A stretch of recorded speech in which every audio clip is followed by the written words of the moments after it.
Welcome to the Nerd Party. I'm Darren Moser. I'm Philip Gilfus. I'm Daniel Prue. And this is City Alpha 3.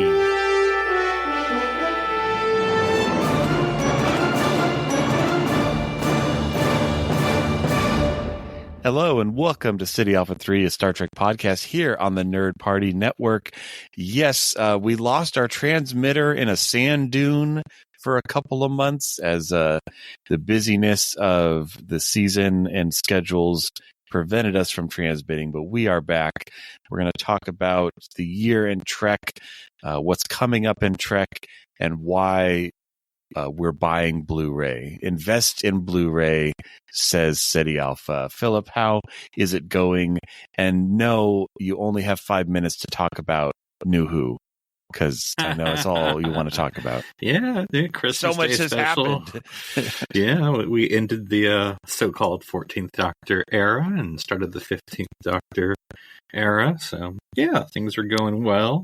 I think, they said April or May is when the next series starts. I can't remember now.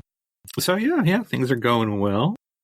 And, new Star Trek will be around the same time next year.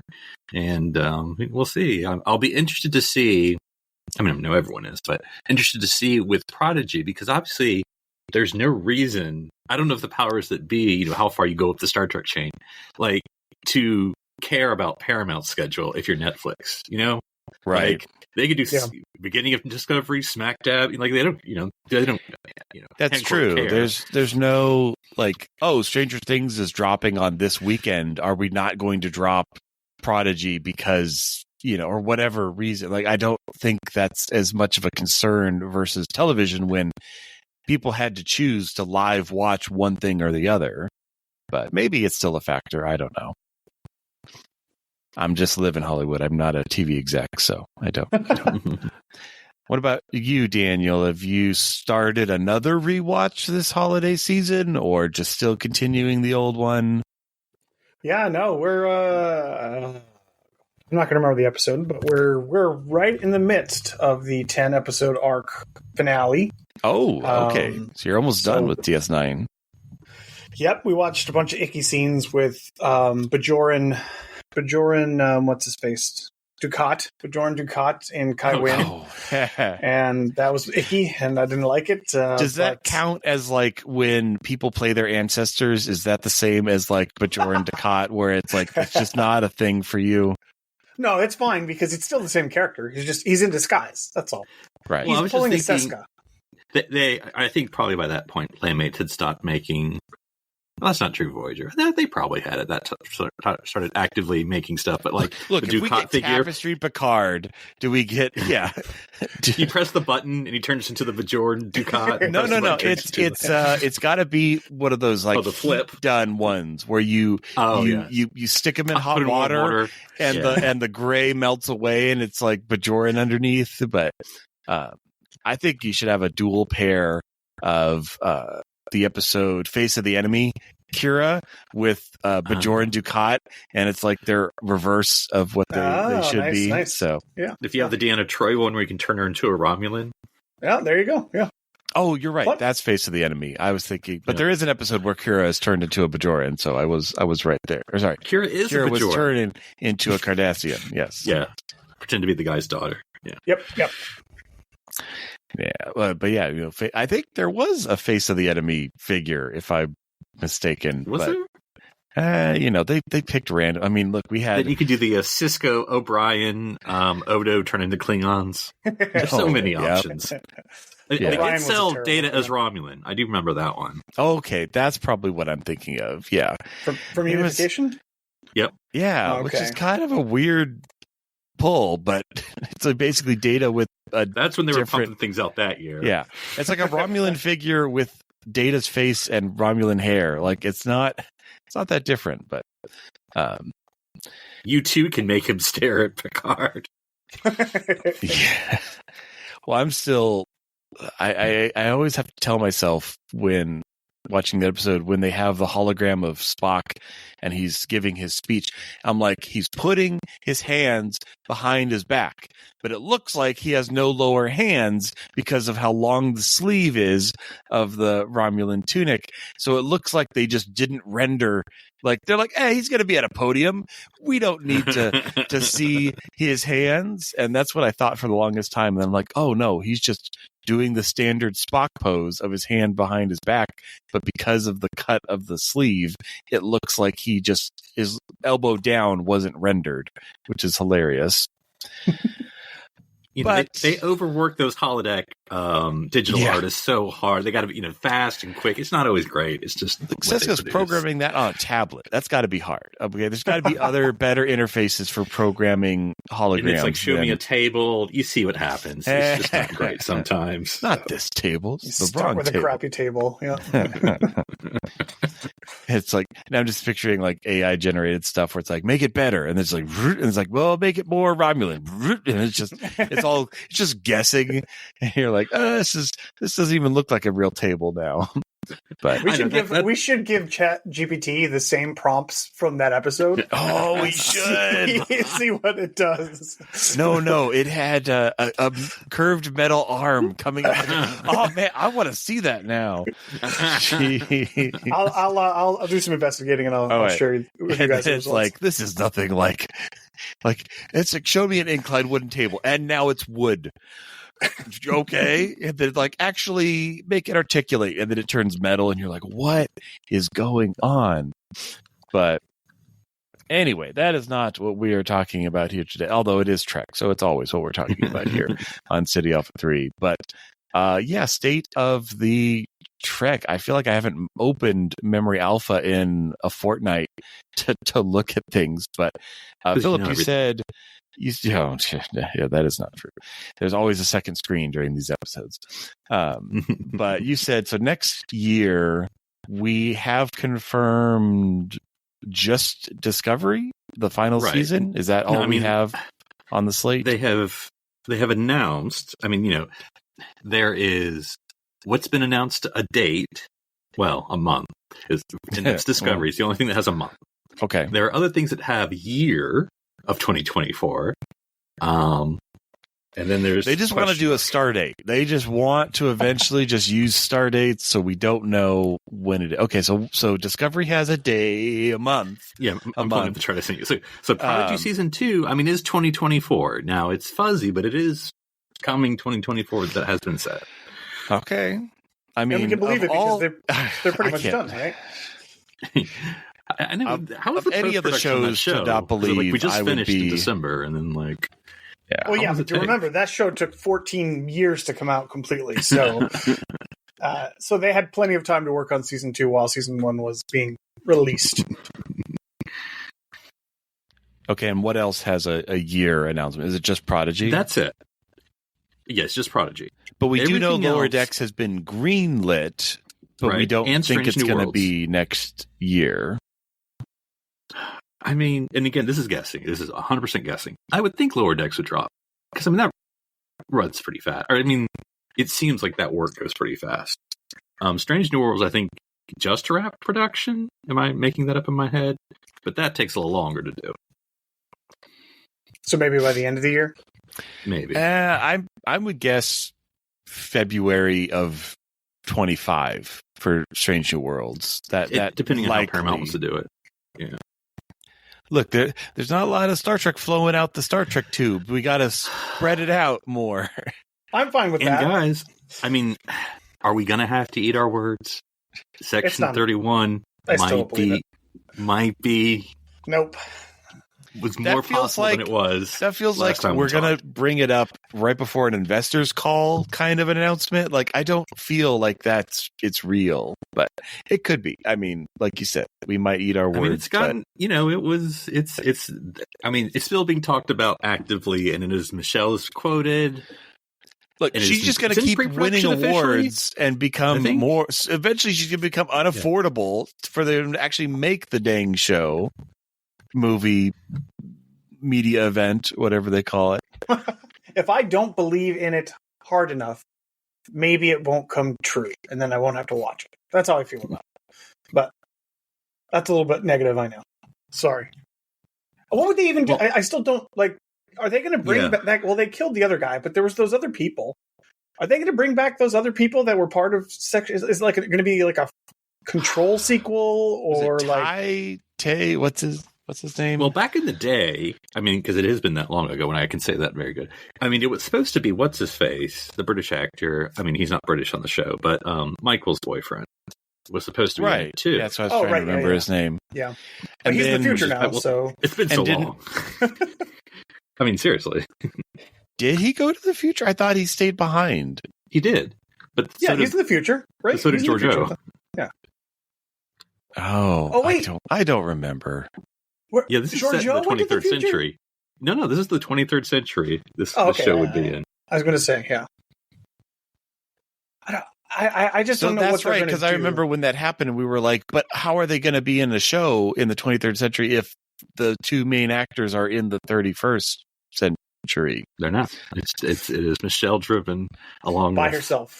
The left, the tertiary that are no longer left, probably. So wait, it's a Section 31 movie set in a time where we even more don't care about Section 31. It's so removed. There's not even a federation, practically.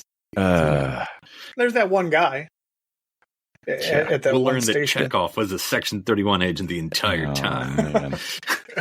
I don't know. It's like in a way, them moving into the far future was the best thing because it gave them freedom to do stuff.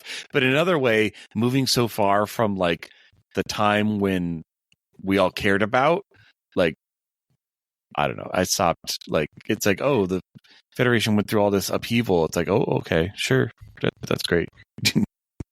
And then I don't know. I mean, I don't know when the script was written or if there is a script. But like, it's just a Michelle Yeoh vehicle at this point. But anyway, it could technically be a Strange New Worlds spinoff because I don't know when they're going to set it. Like 2 years ago, from where we are in Strange New Worlds now, right? Or current, end quote, Strange New World. I don't know, man.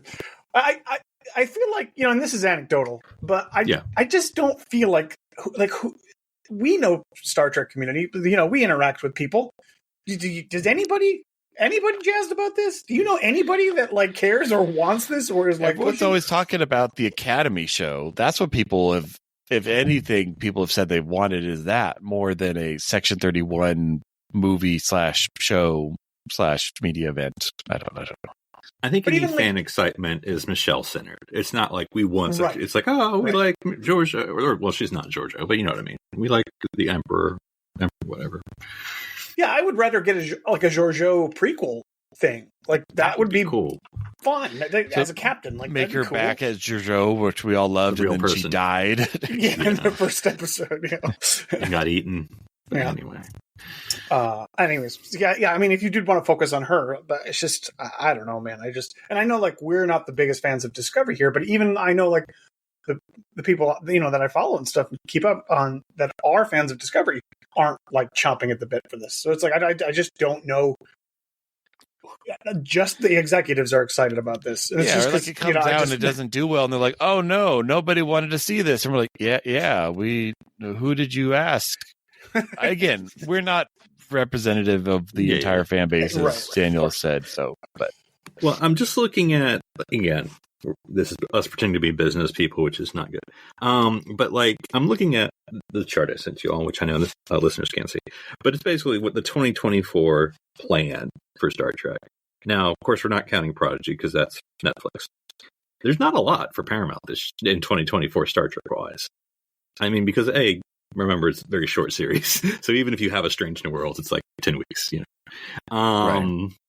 So, I mean, like, you're going to have Discovery, but that's not till April. So you have no Star Trek for the first 3 months.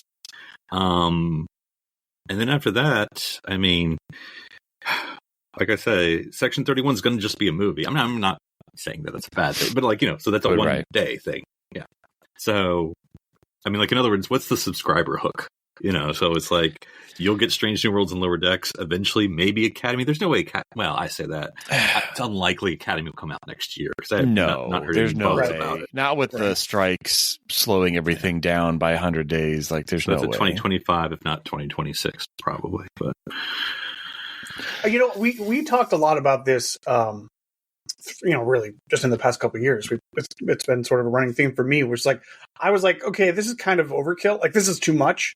Like, so I'm kind of okay with sort of slowing the pace down and maybe taking a couple of breaks, every couple of months. But I don't know, because I don't know how sustainable 5 shows at a time was, And I agree with you, Daniel. Like, yeah, it's not a bad thing for Star Trek to come out slower, but it is a bad thing if they're living in this, how do we keep month to month people subscribe to our service? Like, again, this would be not a problem if we were still in the days of, oh yeah, we make Star Trek, but it's on Netflix and they pay us a giant royalty for us to make this show, and they have to deal with the marketing and the timeliness and all of that. And so, yeah, we can come out with 1, maybe 2 seasons of 10 episodes each a year, and it doesn't matter. But now we're in this, and we kind of saw how they were trying to structure it of, okay, well, September is this show, and then right after was the next show, and then right after, like, it got up to maybe, I don't know, 60% or so of the year was covered by new Trek. I'm just kind of trying to remember, but and that was obviously their model. But now to shift back to maybe 20 weeks out of a 52-week year, to drop 10 episode seasons, like it's not going. If your goal is to keep subscribers longer, and we all know that a lot of subscribers are like, oh yeah, I get a subscription when there's Star Trek, and then I cancel it because there's nothing else I really want to watch on Paramount. Yeah, Discovery Plus Max. But if we're talking strictly just Paramount, literally Discovery is it this year, right? Yeah, that's it. And then if Netflix just dumps Prodigy season 2 all at once, that's still probably do. Yeah. So you're talking we're talking 10 weeks out of the year. Yeah, it's true. A very, very, very, very scarce year. But of course, like you said, because of the strikes and stuff, so not much they can do about that. Well, and I mean, it's a little forward thinking, but 24 is not that far from 26. 26 is an anniversary year. Oh yeah, that's right. I'm trying to think of what number that is, but 60. Wait, 70. Is it 70? It can't be 70. 60. 60. Yeah, 60. Yeah, because we had the 50th when we went to 2016. So we'll have to go to Star Trek Las Vegas again. Oh boy! And this time there's a big globe there we can look at. Or this time we can we'll just meet up at like Janeway plaque bust, or maybe Kirk's. We'll just doesn't have to be in Vegas. We'll just find our way. No, you know where we could go? We could go to the theme park at in Bozeman, Montana. In Bozeman, Montana. God, ride the totally safe launch you into space ride. Mm-hmm. That's funny. So I mean, not to say that it would not make sense, but I don't know. Something tells me Paramount isn't thinking like, oh yeah, we should start planning for the 60th anniversary in a couple of years. Like, I feel like it's always going to be an afterthought, if that. It's like, who do we got still alive in 26? As we mentioned before the show, maybe Paramount Plus might not even exist in its current form. Now we have to plan the 60th. What that would look like. Yeah. Well, we're going to Bozeman, Montana, for the very safe ride into space. So that's what we're going to do for the 60th.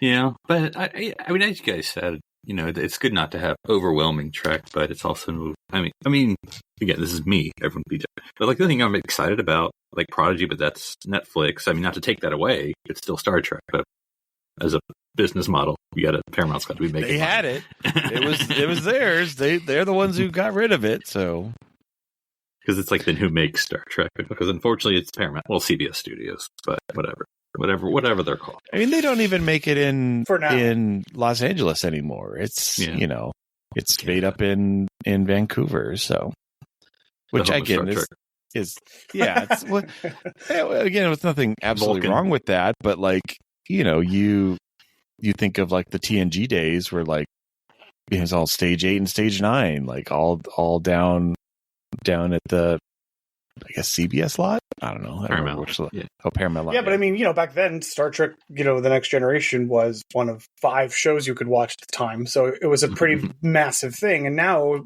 Star Trek Strange New Worlds is one of the 8 trillion different things that you can watch at any given time. So, it's just a different world. You're right. The media landscape has changed.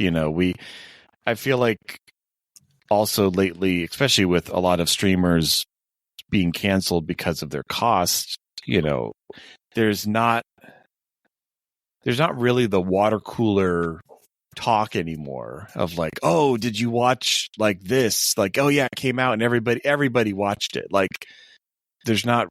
I don't know what the everybody watches anymore is. Now, I don't watch a lot of broadcast TV, so that's just me.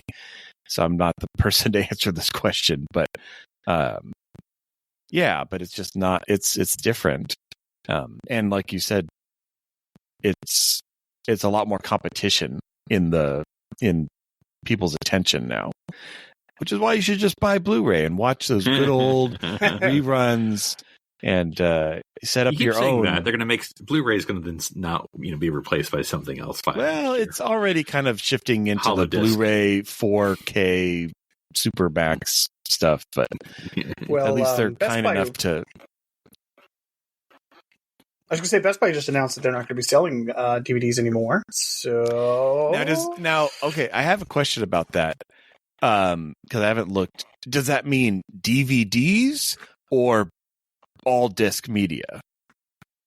Good question. I think it's just movies and TV shows and stuff like that. Okay, because that's the vibe I got was them saying all disc media, but like they say DVDs, and I'm like, I understand not selling DVDs anymore and only selling Blu-rays. That's like saying we're turning off VHS when DVD is out, but I didn't get that vibe. The vibe I got was more like disc-based media. Yeah. No, I mean, I'm sure they'll still sell games, but I think it's just, movies and TV. It's just, their section was already getting very. I remember it at its peak when it was like a third of the store, and like I remember our old DVD Planet we'd have out here in town, where it was literally just a whole store of disc-based media, and I think Amazon and other things just kind of killed that. But I just think that the concern here is that, like, tomorrow Paramount could decide that manufacturing these DVDs is just cost prohibitive, and the only place you can watch new Star Trek would be on their streaming service. And then, of course, we would run into the situation where something would get pulled down and it would be lost. It would just be gone. Yeah, and that's the world we're going into, I feel like. Yeah, because, and again, others have a different opinion, because I'm not as excited to get hard media of the 21st century shows. Not that, people are, and that's fine. But it's like, but then it's like, I want to watch some Lower Decks, and then if it's gone, it's like, well, okay. Guess you're not watching it. Yeah.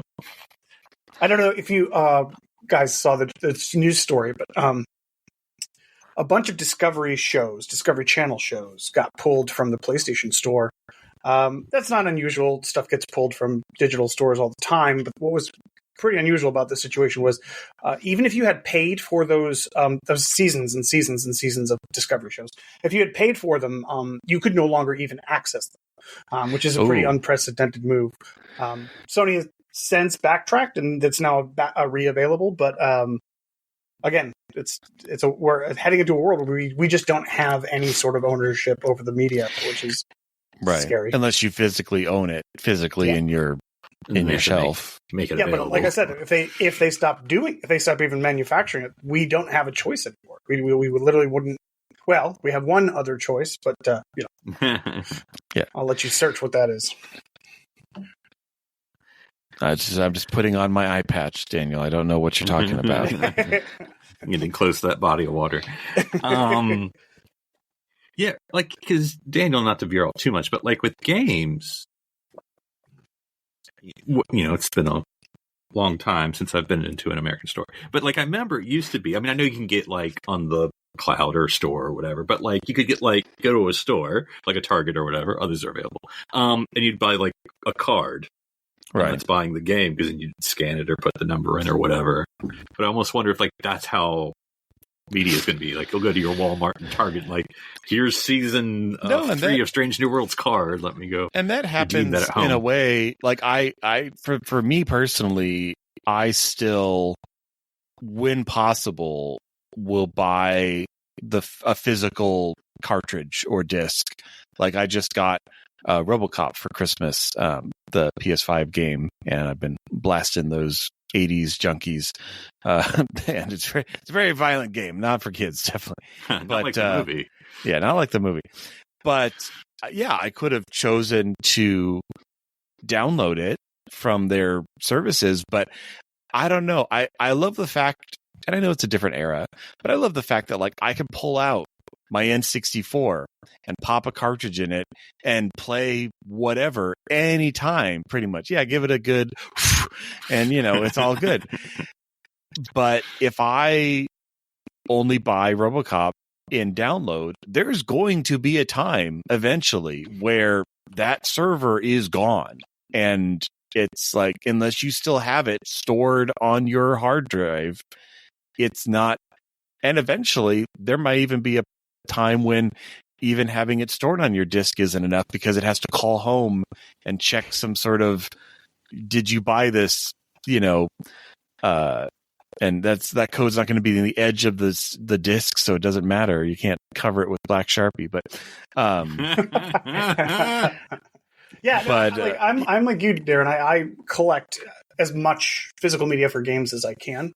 I don't do that with like TV stuff, but I also like, it's their, like I said, they're manufacturing less. Like of all the games that come out, maybe 5% of them have a physical release. Like it's right. It's crazy. Like, and I subscribe to Game Pass, which is a subscription service where you can access all these 100 games or whatever. So most of the time, I'm actually playing games digitally, which I would prefer physically. But yeah, there's definitely going to be a future where even if you put the disc in, it doesn't matter. There's nothing there, or like you say, everything's on servers. So yeah, it's and but there's a part of me that is okay with that eventually because it's kind of cyclical. I mean, it's been a big cycle, but like think back to TV's first starting. You don't even have reruns. Like reruns was the first way to watch something again. We don't.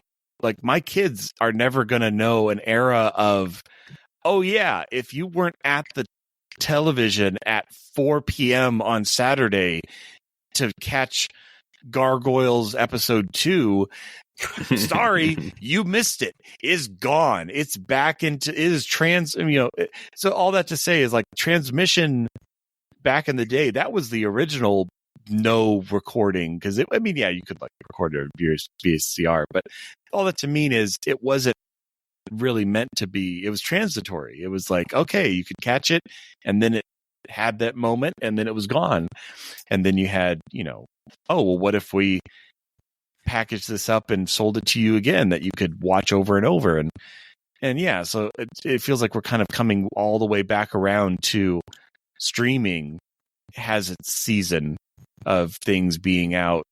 And yeah, there's pros and cons to that, but there's other things to worry about in the world than will my Blu-ray play, or they're not selling Blu-rays anymore or whatever. Yeah. It makes me wonder if we're going to go back to the late 90s, early 2000s of, I don't know if the technology is there or will be there, but just go back to burning DVDs of like, you have your digital action, like I gotta make my own to store.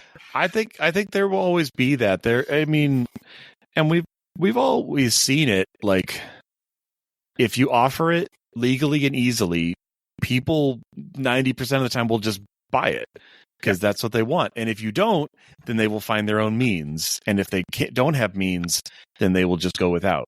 Like, that's kind of just how it will always be. Well, I mean, that's why streaming is, better. It is. It's better than it used to be because it is convenient. It's super. I can just pull it up and watch when I want. Like, that's great. That's awesome. Well, it's convenient, but it is far less profitable. If you think, but that's for them to worry about. That's but me to worry about. They're the ones making the stuff, so I kind of worry about it a little bit. But yeah, right. Well, yeah, because the issue now is just like we've talked about this ad nauseum, but the issue is just there's just too much competition. There's just too many things to put your eyeballs on. So that system is going to have to collapse in on itself a little bit. Whether or not it's Paramount is one of those casualties of that. The commercials come back in different ad tiers. That's now in every platform. Basically, you have a ad supported tier. Looking at you, YouTube. Jeez. I've been paying premium for a while now because we don't, we have kids watch YouTube and we're like, we don't want the ads. So we just don't even, I don't even remember that YouTube has ads because it's just. It's gotten worse. Yeah. Old man. I got YouTube, what is it called? Premium Plus? What is YouTube? Premium. What is Premium? For free for 3 months? Because I'd never, ever. I watch a lot of YouTube, apparently. I didn't realize how many ads that they shoved down my throat. Now it's so awesome. And I'm like, I don't want to pay for this, but it's so much better. It's so much a better experience. But it is, yeah. Because, it's all the mid-rolls that get you. It's like, I was in the middle of that. It's like, it's not like television where they at least planned for it and there was a pause in the action. It kind of faded to black for a second. No, and it was, or maybe there was a dun dun dun and you had to stay to find out what happened. This is like, I was building this workbench, and now would you like to purchase this medicine? NordVPN. I know. Yeah. Because and there's, I don't know. I have a plethora of YouTube watching, but like a lot of it, 50-60% of it is going to be short videos, so like 6 to 8 minutes. And I'm like, don't be playing 4 ads during it. Like, I'm not going to watch the video then. Come on, guys. Especially stuff which I don't mind that are creators that have sponsors, which is fine. They can do that. But like, then you can't have an ad during. Right, exactly. Right. Yeah. Yeah, and it's, how many people say, if you show me an ad during my YouTube video, I'm more likely to not buy your product because you've annoyed me. Like, that's a thing. But, yeah, no, is it just, again, the full circle of like, for growing up, we were never upset with commercials because they were just the way of life.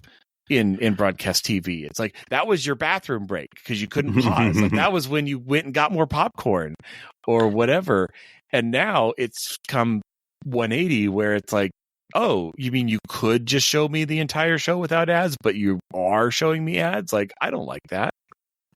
Yeah, as a double-edged sword here, because of course BBC 1, 2, 3, 4 is no commercials. It's public TV. So I'm watching, Christmas Day. I'm like, strictly Doctor Who, no commercials other than like between shows. They'll do like a little, right. Or there's commercials for other shows. But exactly. Yeah. But they don't do it during the show. They do it before and after. And so like any bathroom breaks or food, you got to, so good complaint to have though. But yeah, that's sort of like there are, go to a land where there's no commercials. It's a different world.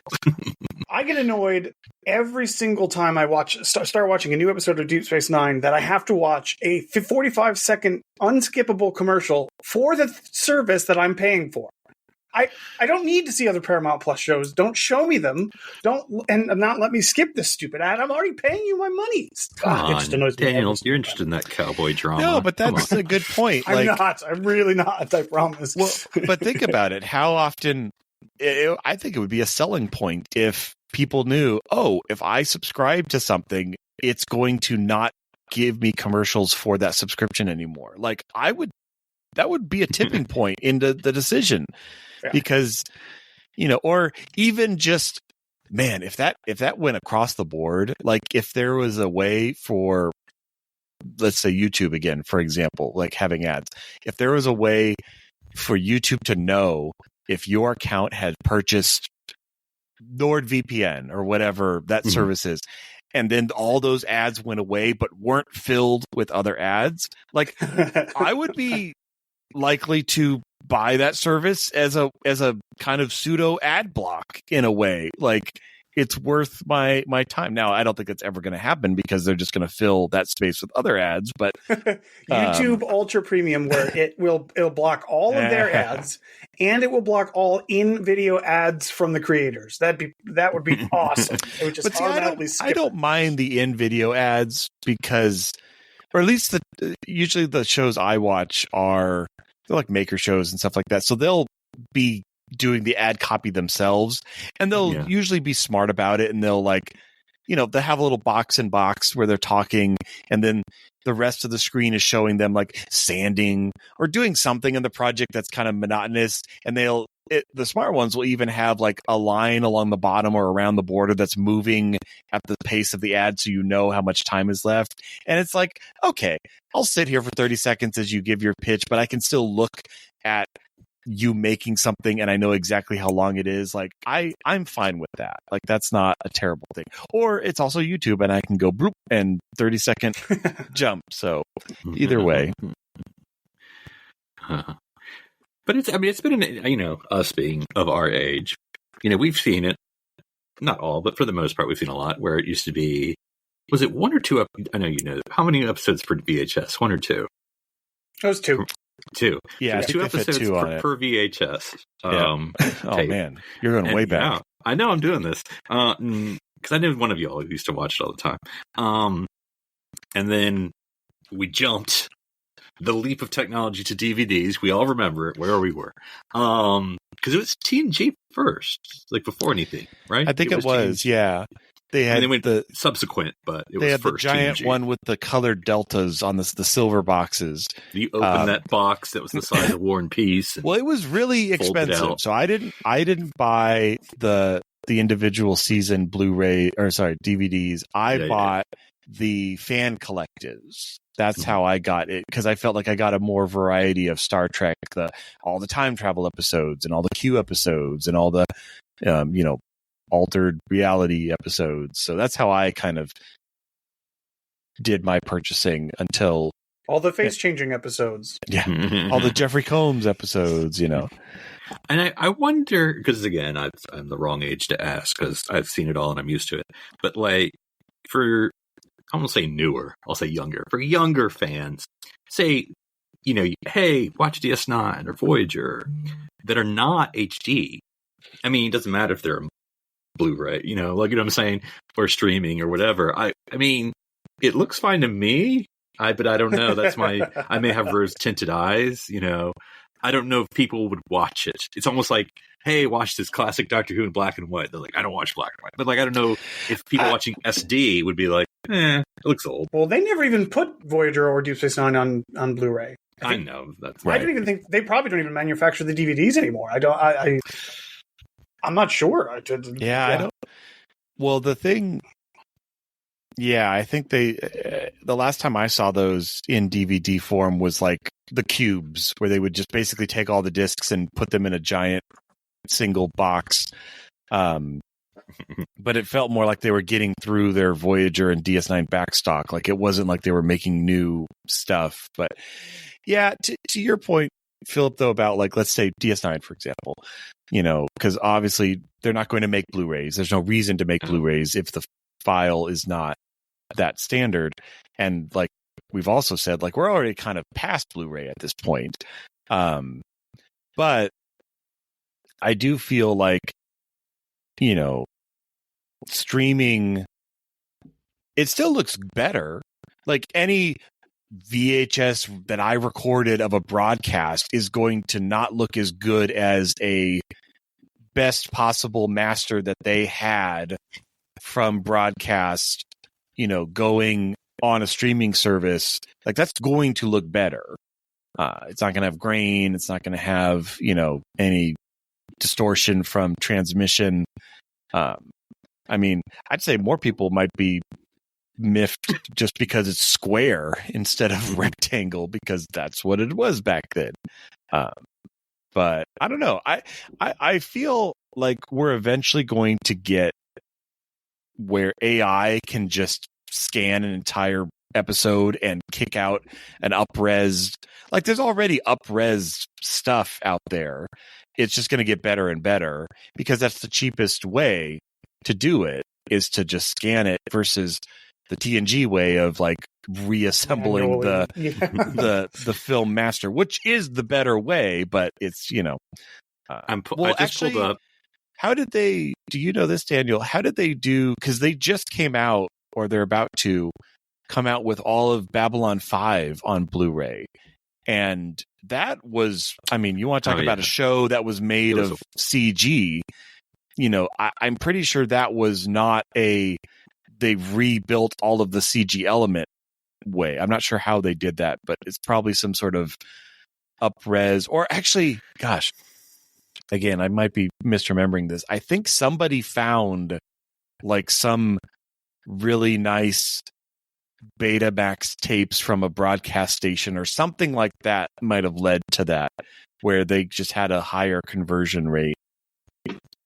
I just remember, it's in the back of my head, and it's probably wrong. I just remember when this was announced, or when it came out, it was something like, not that it's not good, but it's not a great transfer. I don't know why that's in the back of my mind. Like, of the new like, Blu-ray? Don't ask me. Don't Yeah. I don't know why I might be misreporting it. That seems like what happened in my head. Are they still doing the new one? It was a cartoon. Strike. It already came out? No. Remember, they were going to reboot. CW. Yeah. Well, I mean, they always say that. Leadership. I mean, talk about Paramount. There's a CW is all. With its own issues. So I think that was, it was, and then I think there's new leadership came in and so. Yeah. But I agree with you, Darren. I do think that eventually it'll be cheap and easy enough for them just to up-res Deep Space Nine and Voyager. They might not even make a big to-do about it. They might just be like, oh, they're now in HD, and then that'll be it. Probably not even sell it. Because it's just going to be cheaper. But I hope it's soon. I want them to do it, because it is kind of rough watching that. It is real fuzzy looking. I always forget about it, but I still get the updates. Theoretically, next year we'll be getting the Star Trek Voyager documentary. Oh yeah, but that's not. That's not like Paramount produced, right? That's just no. But I mean, I wonder if they'll do the same thing that they did with DS9. Now, they haven't announced it, so probably not. But I wonder if they're going to HD any of. Oh, they Voyager. Did. You didn't? They already did that. Okay. I'm pretty sure they released a clip of it. Was It was the episode where it's a fake future and Voyager crashes on the ice planet. Okay. Yeah. They did crash. They did that scene. Yeah. Okay. And upified it. I'm pretty sure. Maybe I had a fever dream, but I'm pretty sure that's what happened. Yeah, it's like, it's the DS9. We got to show the big battle, whatever one that was. And like, that would be the one you choose. And I guess with that one, it's like you get the ship and the ice. Right. Yeah, the Sacrifice of Angels and stuff like that, where it's like, let's put every single ship of our fleet on the board. It's just. And none of them were copy and pasted, by the way. Just saying. Yeah, I was thinking that too. I was thinking that. But they were all different classes, and they were all doing different things. Just saying. But I mean, heck, even as much as we're talking about this, like, there's still VHSs out there. There's still ways to watch Star Trek. It's not like, there's no way to watch TNG. It just maybe won't look as clean or as pretty or have as many features, but. Yeah, and I mean, I don't know. I'm not it can look like what it looked like. It doesn't matter. I mean, I remember what it looked like in the 90s and 80s. It's fine, as long as it's still available. Because it's like, what if they stop making Blu-ray players or making blah blah blah? And then it's like, And what do you? I mean, other than you keep your own, but God forbid something happens to it, then you're.